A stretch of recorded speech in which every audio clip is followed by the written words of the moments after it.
Now in the previous video we've seen that in the case of events that are not independent, knowing that a certain event happened changes the probability of the other event happening, and that's what makes the two events not independent.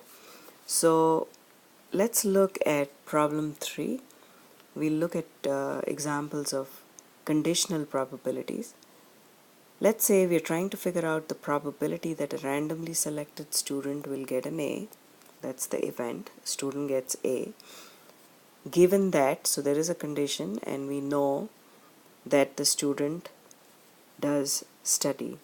So the way we're going to write it in mathematical symbols is P of, which is probability of, the first event, student gets A, and this vertical line between the two events is given that or knowing that. So knowing that the student studies, and this is how we write the whole sentence in mathematical notation.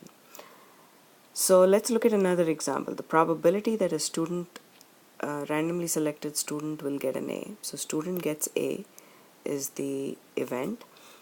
Given that, so now we have a condition that we know happened or is true. Given that the student does not study. So the way we're going to use mathematical notation and write it down is this.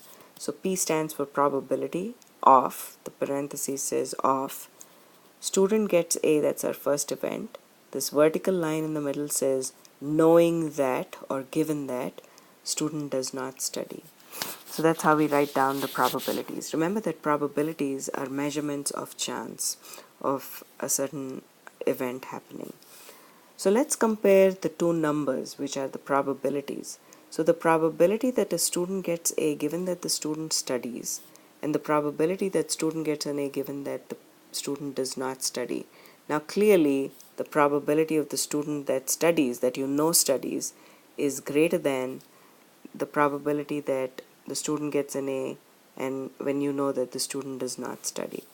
So I think the comparison is quite clear.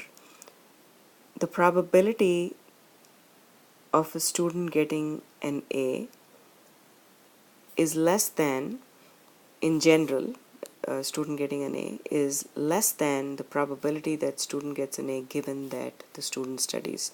So knowing that the student studies increases the probability that student gets an A.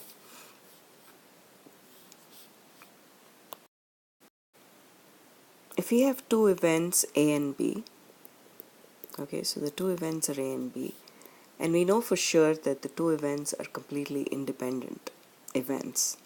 That is, knowing that one of the events has happened or is true is not going to change the probability of the other event happening.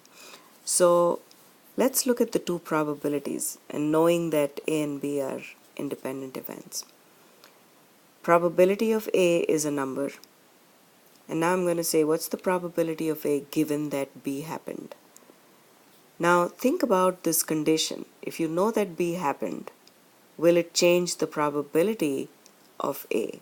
The answer is no, because we've said that the two events are independent of each other, which means knowing that B is true is not going to change the probability that A happens, which means probability of A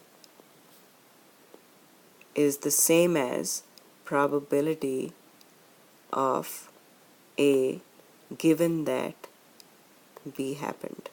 So nothing changes even when you know for sure that B has happened or B is true. Now similarly, if we switch the roles of A and B, knowing that A and B are completely independent, suppose you know the probability of B and you're trying to calculate the probability of B knowing that A happened.